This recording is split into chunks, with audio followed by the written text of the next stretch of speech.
Hello,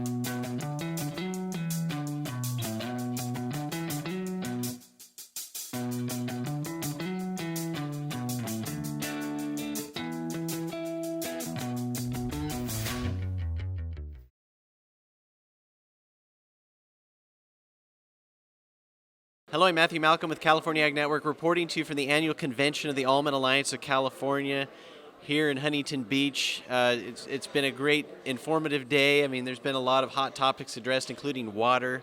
It can be a very contentious conversation, but Jason Phillips from the Friant Water Authority was on a panel discussion addressing the issues at hand, and just reiterating, you shared some interesting stats about, where farming has been in the equation of water over the past so many years, and our water use. Can you tell us about that?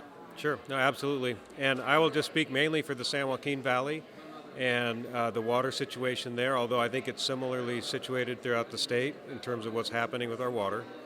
But if you look at work that's been done by the PPIC, Public Policy Institute of California, in the San Joaquin Valley, they show that since the 1980s, the consumptive use, the total amount of water we use in the San Joaquin Valley has not changed dramatically much at all. In fact, it's been about the exact same. It changes a little bit year to year. And the amount of water that falls, the hydrology, the amount of water we have available every year has not changed much. The thing that's changed the most is the water that's being dedicated for regulatory purposes. And so when we talk about the drought that we're dealing with, and there is a drought, 2021 was dry, we had low storage. 2022, also dry. However, the drought is made much more severe because of the decisions that we are making for how we operate the system. That can change with more initiatives to help re-regulate the system back to how it was, or at least somewhat back to how it was, and make investments for fishery that doesn't involve so much water. And then, this is a really difficult issue, and I know that at Friant Water Authority, you guys are waving the flag and doing everything you can to make a difference. What would be your recommendation to farmers, that are dealing with this, and some of them which are having to fallow land this year as a result? What is your recommendation to them as to how they can make a difference in the conversation? I think farmers should demand performance. They should hold people accountable in the state, not only the governor and his team, the president and his team, but the water districts and the board of directors that serve. We all have a part to play, and we need to be very involved. We need to demand accountability and performance. This is not a problem that cannot be solved, but if we continue down the road we are right now with current regulations, we are planning to fail. We will fail. So we need change, and farmers can demand that from the people that work for them. And how should they go about that? What are some specific things that you think they can do? You said kind of participate in their irrigation districts, and write letters to the governor, or what?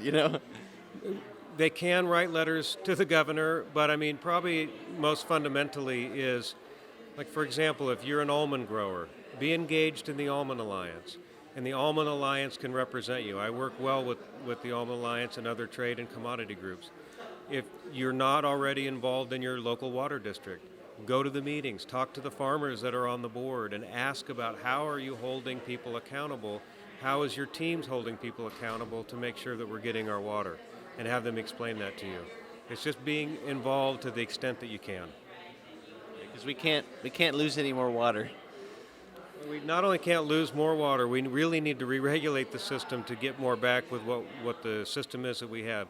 And we can't let this hope of new projects, which could provide some benefit, but we can't let the hope of new projects take our focus away and distract us from trying to better operate the projects that we have.